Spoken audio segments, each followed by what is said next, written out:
কখনো কখনো একা থাকলে আল্লাহ তাআলার নিয়ামতগুলো শুকর আদায় করিয়েন।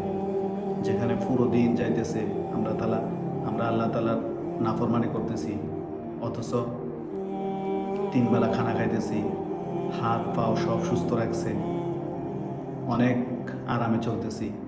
একবারও চিন্তা করতেছেন আমরা ফিলিস্তিনিদের কথা, যেখানে ছোট ছোট বাচ্চারা না খেয়ে আছে, ক্ষুধার যন্ত্রণা তারা বুঝতেছে কীরকম।